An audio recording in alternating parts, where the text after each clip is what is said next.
El 9 de febrero de 1936, el obispo de Plasencia, don Feliciano Rocha Pizarro, procedió al solemne rito de la dedicación de la iglesia parroquial de San Martín de Tours de Trujillo, del siglo XIV, después de unas obras de remodelación y de la construcción de un nuevo altar de mármol blanco, llevadas a cabo en esas fechas por el entonces párroco arcipreste, don Rafael García.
El actual párroco de San Martín de Tours y director del Secretariado Diocesano de Liturgia de la Diócesis de Plasencia, don Miguel Ángel Ventanas, nos explica el significado de este acontecimiento histórico, del que hoy se cumplen 80 años.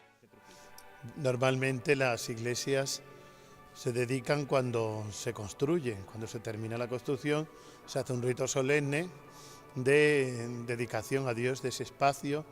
de ese lugar que se ha construido para celebrar los misterios de la fe. Lo que pasa que en la antigüedad muchas iglesias no eran dedicadas, primero porque el obispo estaba distante, en lugares donde no eran posibles los viajes o eran más difíciles, y también el rito con el paso del tiempo se había hecho muy complejo, incluso llegaba a durar varios días, con lo que muchas iglesias simplemente eran bendecidas cuando se construían, que además eran muchas etapas, y no se celebraba este rito. Con la mayoría de iglesias en nuestra diócesis ha pasado así. Lo que pasa que hace 80 años, el entonces párroco, don Rafael García, párroco arcipreste de San Martín, hizo una remodelación del presbiterio, colocó un nuevo altar de mármol y algunos otros elementos, restauró las capillas y quiso pues que se celebrara este rito como culminación de las obras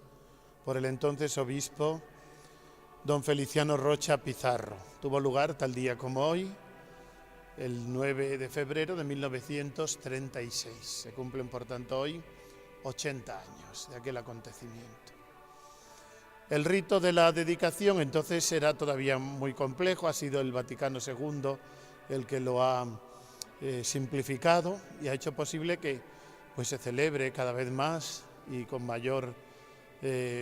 participación del pueblo cristiano, puesto que es un rito muy expresivo, expresa como igual que nosotros, por la iniciación cristiana, el bautismo, la confirmación, la Eucaristía, estamos dedicados, consagrados a Dios, pues así el lugar donde nos reunimos, la iglesia, donde se reúne la comunidad cristiana, está también consagrado a través de los ritos que se van sucediendo a lo largo de la celebración, como es la aspersión del agua, ¿no?, a semejanza del bautismo, de los muros, del altar, la unción con el crisma, igual que nosotros somos ungidos en la confirmación, se unge el altar, se ungen los muros, las 12 cruces de mármol que hay en los muros que recuerdan a los 12 apóstoles, los cimientos de la iglesia, como dice el libro del Apocalipsis. Y por último, la celebración de la Eucaristía, que es el culmen de la iniciación cristiana y también el momento culminante del rito de la dedicación, que es el verdadero acto de consagración del altar y de la iglesia, cuando por primera vez o después de esa remodelación se celebra el sacrificio eucarístico sobre el altar. Hay otros ritos complementarios, la iluminación de los muros de la iglesia y del altar, la vestinción del altar, que hasta entonces está desnudo, igual que nosotros en el bautismo somos revestidos de la vestidura blanca, somos iluminados por la luz del cirio pascual. Hay una semejanza entre los ritos de iniciación cristiana de un cristiano y en los ritos de iniciación, podemos decir, de dedicación de la iglesia, del lugar donde se reúne la comunidad cristiana. Un rito que es el que llama mucho la atención, es el de la colocación de las reliquias. Hoy en el nuevo ritual es facultativo, se tienen que tener reliquias auténticas y que sean de verdad de un cuerpo humano, ¿no? Del cuerpo humano de un santo. Entonces era obligatorio y eran colocadas en un sepulcro, en un pequeño hueco que se hacía sobre el altar, y eran pues el recuerdo en primer lugar, de aquella costumbre primitiva de celebrar sobre el sepulcro de los mártires que había en Roma, y en segundo lugar, cómo no es el cuerpo del mártir, dicen los santos padres, el que consagra el altar, sino el sacrificio de Cristo que se celebra sobre el altar y que ellos han actualizado en su propia vida, en su propia entrega. Estos son los ritos así, a grandes rasgos, acompañados del canto de los salmos, adecuados a cada momento y que van expresando en un increscendo, podemos decir, pues esa consagración a Dios, ese sacar un lugar de lo común para dedicarlo como un espacio, como una verdadera morada de Dios entre los hombres, como un lugar donde Dios de una manera especial acoge nuestras oraciones y donde podemos celebrar